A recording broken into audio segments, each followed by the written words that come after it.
Hello friends, welcome back to my channel. ನಾನಿವತ್ತು ನಿಮಗೆ sponge ದೋಸೆನ ಯಾವ ರೀತಿ ಮಾಡಬೇಕು ಅಂತ ತೋರಿಸ್ಕೊಡ್ತೇನೆ ಬನ್ನಿ.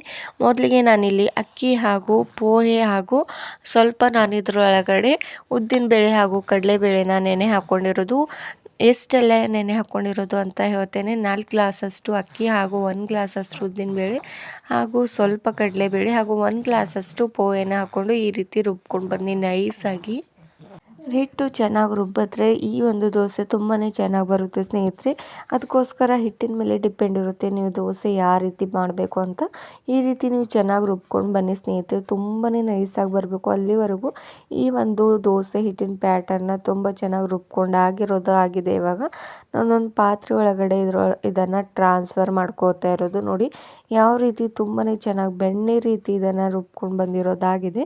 ಹಾಗೂ ಈ ಒಂದು ದೋಸೆ ಮಾಡೋಕ್ಕೆ ಏನೇನು ಬೇಕು ಇಂಗ್ರೀಡಿಯೆಂಟ್ಸ್ ಅಂತ ತಿಳಿಸ್ಕೊಡ್ತೇನೆ ಬನ್ನಿ ಸ್ನೇಹಿತರೆ. ಈ ಹಿಟ್ಟನ್ನು ಓವರ್ನೈಟ್ ಹಾಗೆ ಬಿಟ್ಟಿಡಿ. ನೆಕ್ಸ್ಟ್ ನೀವು ದೋಸೆನ ಮಾಡ್ಬೋದು ನೆಕ್ಸ್ಟ್ ಮಾರ್ನಿಂಗ್. ನಾನಿಲ್ಲಿ ಚಿಕ್ಕದಾಗಿ ಕಟ್ ಮಾಡ್ಕೊಂಡಿರುವಂಥ ಈರುಳ್ಳಿ, ಟೊಮೆಟೊ ಹಾಗೂ ಕೊತ್ತಂಬರಿ ಸೊಪ್ಪನ್ನು ಕಟ್ ಮಾಡ್ಕೊಂಡು ಇಟ್ಕೊಂಡಿರೋದು, ಹಾಗೂ ಸ್ವಲ್ಪ ಮೆಣಸಿನಕಾಳು ಹಾಗೂ ಸ್ವಲ್ಪ ಶೇಂಗಾ ಹಿಂಡಿನ ಕೂಡ ತಗೊಂಡು ಇಟ್ಕೊಂಡಿರೋದು ನೋಡಿ. ಇಲ್ಲಿ ಪ್ಯಾನ್ ಕೂಡ ಬಿಸಿ ಆಗೋಗ್ಬಿಟ್ಟಿದೆ. ಸ್ವಲ್ಪ ಇದ್ರ ಮೇಲೆ ಎಣ್ಣೆನ ಹಾಕ್ಕೊಂಡ್ಬಿಟ್ಟು ಈ ರೀತಿ ನೀವು ದೋಸೆ ಹಿಟ್ಟನ್ನು ಇದ್ರ ಮೇಲೆ ಹಾಕ್ಕೊಳ್ಬೋದು. ಈ ರೀತಿ ದಪ್ಪಗಾಗಿ ಹಾಕ್ಕೊಂಡ್ಬಿಡಿ, ಜಾಸ್ತಿ ತೆಳುವಾಗಿ ಹಾಕ್ಕೊಳ್ಬೇಡಿ ಸ್ನೇಹಿತರೆ. ಯಾಕಂದರೆ ನಮಗೆ ಸ್ಪಂಜ್ ದೋಸೆ ಮಾಡೋದಿದೆಯಲ್ಲ, ಅದಕ್ಕೋಸ್ಕರ ಈ ರೀತಿ ಡಬಲ್ ಆಗಿ ಹಿಟ್ಟನ್ನು ಹಾಕ್ಕೊಂಡ್ಬಿಡಿ. ಚೆನ್ನಾಗಿ ಒಂದು ಸ್ಪೂನ್ನ ಸಹಾಯದಿಂದ ಚೆನ್ನಾಗಿ ಹರಡ್ಕೊಂಡ್ಬಿಡಿ ಅಷ್ಟು ಕಡೆ ಕೂಡ.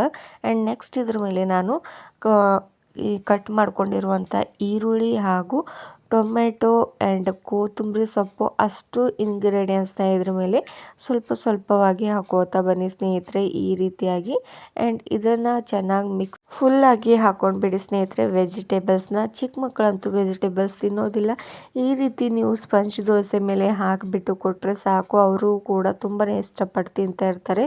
ಹಾಗೂ ಅವ್ರಿಗೂ ಕೂಡ ತುಂಬಾ ಪ್ರೋಟೀನ್ ಸಿಗ್ತವಾದಂಥ ಆಹಾರ ಸಿಗುತ್ತೆ ಸ್ನೇಹಿತರೆ. ಈ ರೀತಿ ನೀವು ಕೂಡ ಒಂದ್ಸಲ ಆದರೂ ಟ್ರೈ ಮಾಡಿಬಿಟ್ಟು ನೋಡಿ. ನಿಮ್ಮ ಮಕ್ಕಳು ಕೂಡ ತುಂಬಾ ಇಷ್ಟಪಟ್ಟು ತಿಂತಾ ಹೋಗ್ತಾರೆ ಸ್ನೇಹಿತರೆ. ನೋಡಿ ಇವಾಗ ಅಷ್ಟು ಕೂಡ ಹಾಕ್ಕೊಂಡಿರೋದು ಆಗಿದೆ. ನೆಕ್ಸ್ಟ್ ನಾನು ಇದ್ರ ಮೇಲೆ ಶೇಂಗಾ ಹಿಂಡಿನ ಹಾಕೋತಾ ಇರೋದು ನೋಡಿ. ಪೂರ್ತಿ ದೋಸೆ ಮೇಲೆ ಈ ರೀತಿ ಹಾಕ್ಕೊಂಡ್ಬಿಡಿ.